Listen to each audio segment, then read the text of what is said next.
Students, कैसे हो? उम्मीद करते हैं कि आप सारे स्वस्थ होंगे। आज का जो हमारा टॉपिक रहेगा सॉलिड स्टेट के अंदर वो रहेगा magnetic properties of crystalline solid, या हम सॉलिड कह सकते हैं क्योंकि हम इस सेक्टर में जो पढ़ रहे हैं वो सॉलिड जिसके बारे में हम पढ़ रहे हैं वो क्रिस्टलाइन सॉलिड ही है मेन।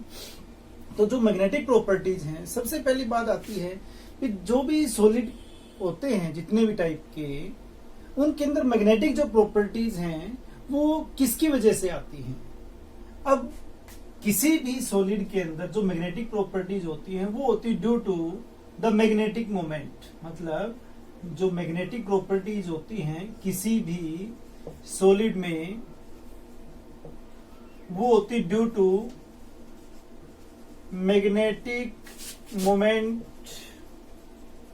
Of electrons. मतलब जो इलेक्ट्रॉन्स का मैग्नेटिक मोमेंट प्रेजेंट होता है किसी भी सॉलिड के अंदर, उसकी वजह से मैग्नेटिक प्रॉपर्टी होती है। अब बात आती है कि मैग्नेटिक मोमेंट किसकी वजह से प्रेजेंट होता है किसी भी सॉलिड के अंदर। तो कोई भी सॉलिड है, उस सॉलिड के अंदर जो भी एटम्स हैं, उस एटम्स में न्यूक्लियस के अराउंड इलेक्ट्रॉन्स रिवॉल्व करते हैं अपने अपने ऑर्बिट के अंदर। जितने भी इलेक्ट्रॉन प्रेजेंट हैं उसमें वो अपने अपने ऑर्बिट में, पहली सेल में कितने, दूसरी सेल में कितने, वो अपने +1 क्लास में इलेक्ट्रॉनिक कॉन्फ़िगरेशन में पढ़ा हुआ है कि कौन सी सेल में कितने इलेक्ट्रॉन प्रेजेंट होते हैं। तो किसी भी सॉलिड के अंदर जो एटम्स प्रेजेंट हैं उसमें जो इलेक्ट्रॉन्स प्रेजेंट होते हैं ऑर्बिट्स के अंदर, अब उनकी दो टाइप की मोशन होती है। एक तो वो जो इलेक्ट्रॉन्स हैं वो न्यूक्लियस के अराउंड जो रिवॉल्व कर रहा है, ये जो मोशन है इसकी, इस मोशन को हम बोलते हैं ऑर्बिटल मोशन। मतलब अपने अपने ऑर्बिट के अंदर कोई भी इलेक्ट्रॉन जो रिवॉल्व करता है तो उसको हम बोलते हैं ऑर्बिटल मोशन। दूसरी जो मोशन होती है प्रेजेंट, वो इलेक्ट्रॉन अपने एक्सिस के अराउंड, मतलब जैसे ये इलेक्ट्रॉन प्रेजेंट है तो ये अपनी एक्सिस के अराउंड भी रिवॉल्व करता है जब वो किसी ऑर्बिट में रिवॉल्व करता है।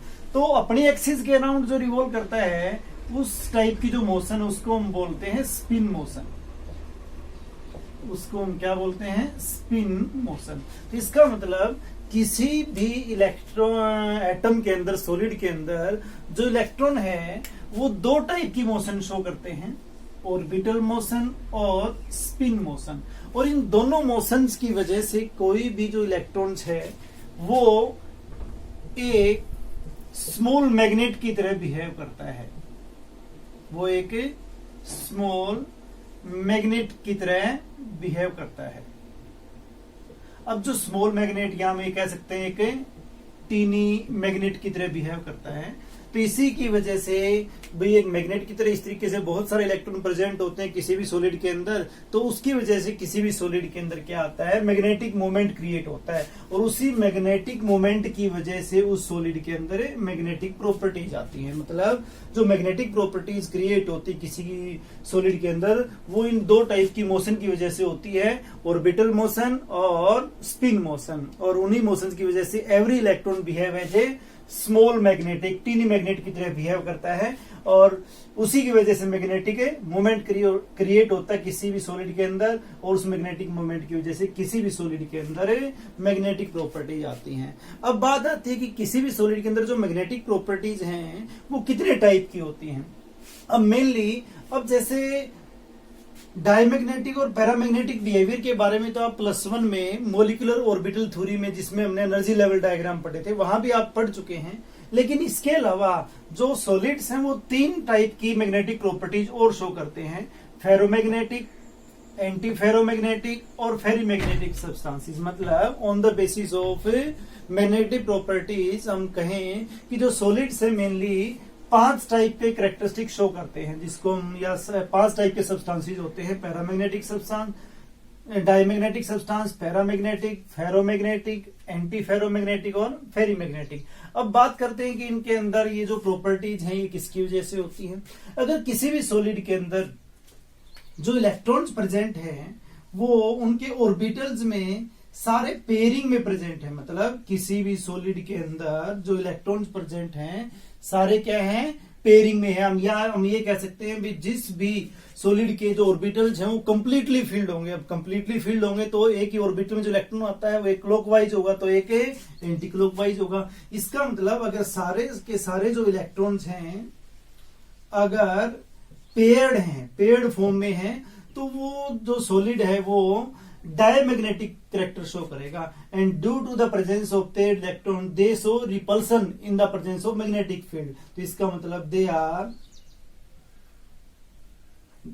repelled by the magnetic field, मतलब ये in the presence of magnetic field repulsion show करते हैं, वीक रिपल्सन शो करते हैं due to the presence of a paired electron. मतलब ये जो पेयर्ड इलेक्ट्रॉन प्रेजेंट होते हैं इसी की वजह से मतलब इनके अंदर जो मैग्नेटिक कैरेक्टर होता है वो किस टाइप का होता है, डायमैग्नेटिक कैरेक्टर। और डायमैग्नेटिक कैरेक्टर क्या होता है, जिसमें जो भी सॉलिड हैं वो इन the presence of magnetic field repulsion show करते हैं। तो इस कैरेक्टर को हम क्या बोलते हैं, डायमैग्नेटिक कैरेक्टर। और ऐसे फिनोमिनन को मतलब जिस भी सॉलिड में ऐसे कैरेक्टरिस्टिक्स होती है इस फिनोमिनन को हम बोलते हैं डायमैग्नेटिज्म। मतलब इस टाइप का कैरेक्टर जो शो करते हैं वो डायमैग्नेटिज्म होता है। बात आती है भाई कौन से ऐसे सॉलिड्स हैं जो इस टाइप की कैरेक्टरिस्टिक्स शो करते हैं, जैसे titanium oxide TiO2, sodium chloride मतलब जो हम घर में नमक यूज करते हैं वो भी एक डायमैग्नेटिक कैरेक्टर शो करता है। वेनेडियम पेंटाऑक्साइड, तो ये कुछ डायमैग्नेटिक सब्सटेंसेस के एग्जांपल्स हैं।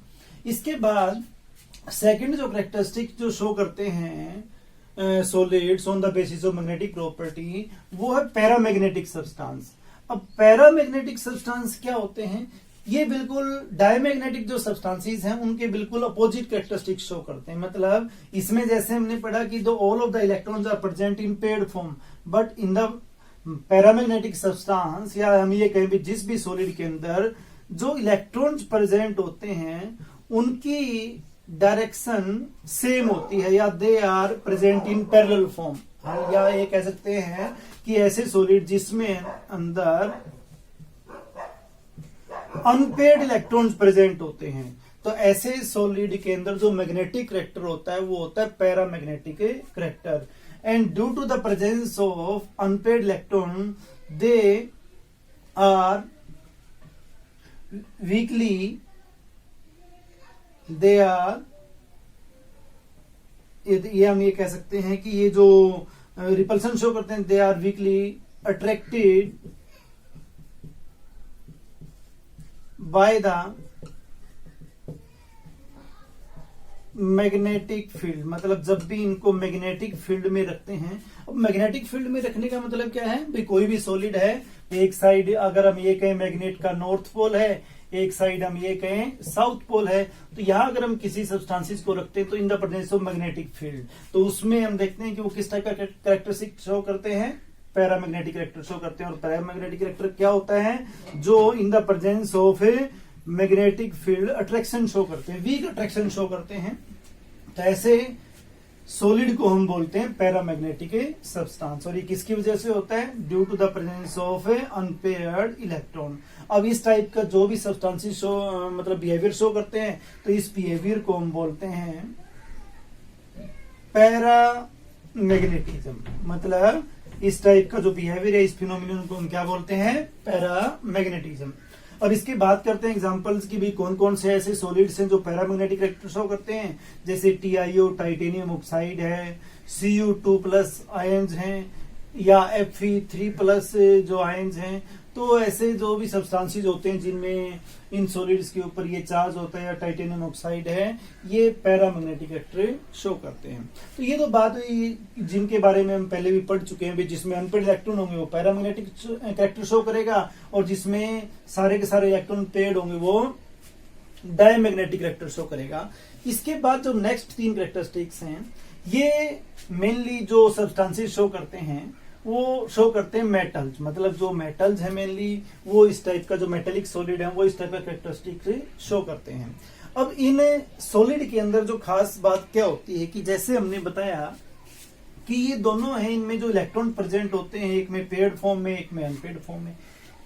तो इनमें जो मेटल के आयंस हैं उसमें आयंस का एक ग्रुप बनता है मतलब जैसे यहाँ तो क्या है, सिंगल सिंगल इलेक्ट्रॉन्स हैं, और इन टाइप के जो सॉलिड्स हैं जिसकी वजह से इनमें मैग्नेटिक वेक्टर प्रोड्यूस होता है, वो एक मतलब आयंस का एक ग्रुप बनता है जिसको हम स्पेशल नेम देते हैं डोमेन। डोमेन मतलब एक डोमेन प्रेजेंट होता है इनके अंदर। जैसे इन इलेक्ट्रॉन्स है, इन इलेक्ट्रॉन्स को तो सिंपली हम जो सिंगल सिंगल फॉर्म में उनके इलेक्ट्रॉन्स बोलते हैं, लेकिन डोमेन्स क्या होता है, इट इज ए ऐसा ग्रुप आयंस का, it is a group of ions having electrons, मतलब आयंस का एक ऐसा ग्रुप जिसमें इलेक्ट्रॉन्स प्रेजेंट होते हैं, तो उस ग्रुप ऑफ आयंस को हम बोलते हैं डोमेन। तो इनमें जो प्रेजेंट होते हैं इलेक्ट्रॉन्स वो ग्रुप में प्रेजेंट होते हैं, या हम ये कहें आयन जो प्रेजेंट होते हैं वो ग्रुप में प्रेजेंट होते हैं, तो उसको हम क्या बोलते हैं, स्पेशली नेम देते हैं जिसको हम बोलते हैं डोमेन। अब जो फेरोमैग्नेटिक सब्सटेंसेस, थर्ड जो सब्सटेंसेस है, सॉलिड है, जो फेरोमैग्नेटिक कैरेक्टर शो करते हैं, वो किसकी वजह से होता है। अब जिस भी सॉलिड के अंदर जो ग्रुप ऑफ इलेक्ट्रॉन्स है, जैसे हम इसको रिप्रेजेंट करें भी एक डोमेन है, एक ग्रुप ऑफ इलेक्ट्रॉन है, तो सारे के सारे जो डोमेन्स हैं are present in one direction, या हम ये कहें all of the domains are present in parallel direction, मतलब सारे के सारे जो डोमेन्स हैं वो पैरेलल डायरेक्शन में प्रेजेंट हों, तो they show very strong magnetic vector, मतलब बहुत स्ट्रॉन्ग मैग्नेटिक वेक्टर शो करेंगे ये, and they are very strongly attracted by the magnetic field, मतलब in the presence of magnetic field ये बहुत ही ज्यादा स्ट्रॉन्ग अट्रैक्शन शो करते हैं।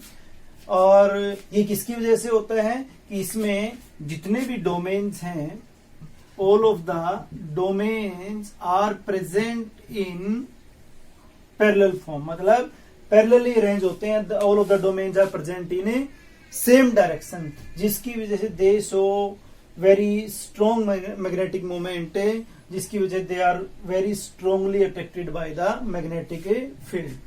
अब जैसे हमने कहा कि ये जो सब्सटेंसेस हैं, बाकी दोनों डायमैग्नेटिज्म या पैरामैग्नेटिज्म इस फिनोमेनन को बोलते हैं, तो इसी तरीके से जो भी सब्सटेंस फेरोमैग्नेटिक वेक्टर शो करते हैं, तो उस बिहेवियर को या इस फिनोमिनन को हम बोलते हैं फेरोमैग्नेटिज्म। अब कौन कौन से सब्सटेंसेस है जो फेरोमैग्नेटिज्म शो करते हैं, जैसे आयरन है, Fe है, Ni है, या CrO2 है, ये जो सारे सब्सटेंसेस हैं वो फेरोमैग्नेटिक सब्सटेंसेस हैं, मतलब इन सभी सब्सटेंसेस में all of the domains are present in a same direction. तो इस टाइप के जो बिहेवियर है इसको हम क्या कहेंगे, फेरोमैग्नेटिक सब्सटेंस। इसके बाद जो नेक्स्ट मैग्नेटिक कैरेक्टरिस्टिक है जिसको हम बोलते हैं एंटी फेरोमैग्नेटिक सब्सटेंस, मतलब जो फिफ्थ टाइप के जो सब्सटेंसेस होते हैं जिसको हम बोलते हैं एंटी फेरोमैग्नेटिक। अब ये कौन से होते हैं, अब ये इसका बिल्कुल अपोजिट है। जैसे यहां हमने कहा भी all of the domains are present in a same direction, अब कुछ ऐसे भी सब्सटेंस सॉलिड होते हैं जिसमें domains are present in paired form, मतलब जो group of ions having electron, मतलब आयंस का ऐसा ग्रुप जिसमें इलेक्ट्रॉन प्रेजेंट होते हैं जिसको हम बोलते हैं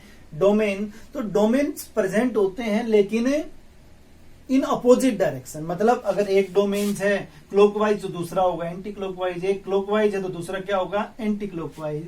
तो इस तरीके से अगर एक ग्रुप ऑफ इलेक्ट्रॉन जो मैग्नेटिक मोमेंट क्रिएट करता है, दूसरा उसको कैंसिल आउट कर देता है। इसी तरीके से नेक्स्ट जो डोमेन है जिसकी वजह से मैग्नेटिक मोमेंट क्रिएट होता है, नेक्स्ट जो उसके अपोजिट डायरेक्शन में है, तो जो मैग्नेटिक मोमेंट वो क्या हो जाता है, कैंसिल आउट।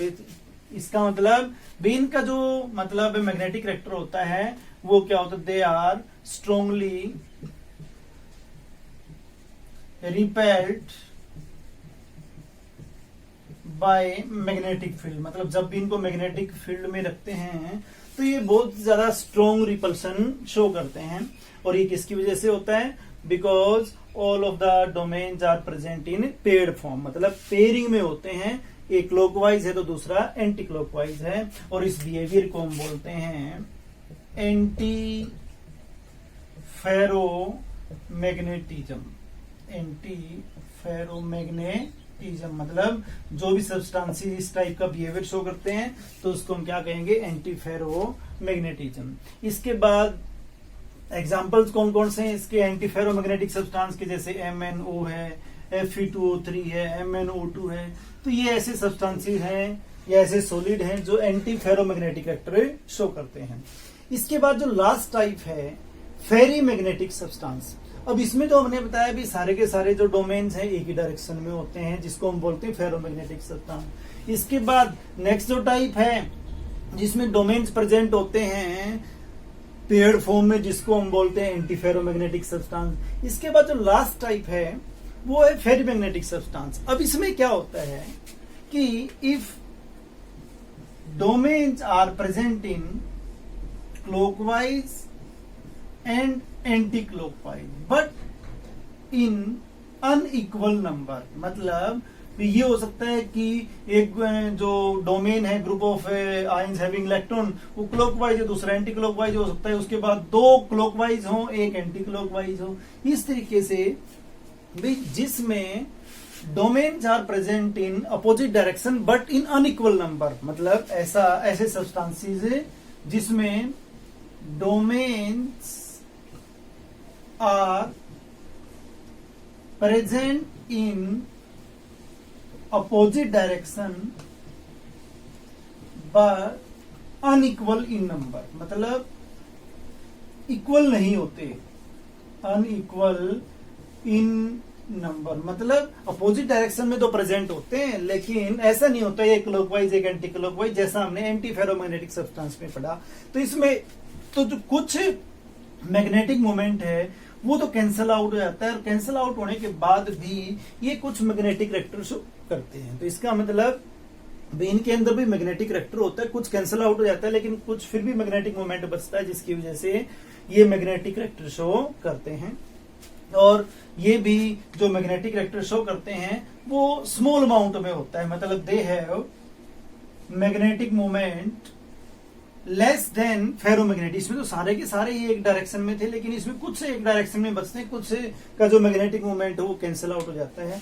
अब जो मैग्नेटिक मोमेंट है इन सभी सब्सटेंसेस में, उस मैग्नेटिक मोमेंट को हम जो कैलकुलेट करते हैं या जिस मैग्नेटिक मोमेंट को जिस टर्म से डिनोट करते हैं उसको हम बोलते हैं मैग्नेटिक मोमेंट। इसको हम डिनोट करते हैं यू से, इसको हम किससे डिनोट करते हैं, म्यू से। अब जो मैग्नेटिक मोमेंट है उसको कैलकुलेट करने का जो फॉर्मूला है वो बहुत ही सिंपल है, आपने पहले भी पढ़ा होगा, ये √n+2, मतलब n+2।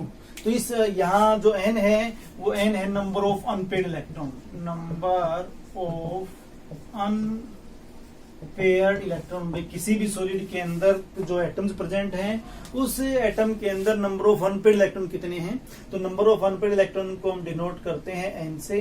तो n+2 का स्क्वायर रूट कर देंगे तो आ जाएगा किसी भी सॉलिड का मैग्नेटिक मोमेंट। तो इनके बात हम करें भी इनका जो मैग्नेटिक मोमेंट होता है वो या तो मतलब लेस देन या equal to magnetic moment of ferromagnetic substance. जो भी फेरोमैग्नेटिक सब्सटेंस हैं उनसे कम होता है, मतलब उनके बराबर। और इसके बाद हम बात करें भी सबसे ज्यादा मैग्नेटिक मोमेंट होगा किसका होगा, तो इनका जो मैग्नेटिक मोमेंट होता है फेरोमैग्नेटिक सब्सटेंस का सबसे ज्यादा होता है। और इनके मैग्नेटिक मोमेंट की बात करें तो सारा कैंसल आउट हो जाता है, तो इनका मैग्नेटिक मोमेंट होता है 0, मतलब ये 0 मैग्नेटिक कैरेक्टर शो करते हैं, मतलब मैग्नेटिक मोमेंट।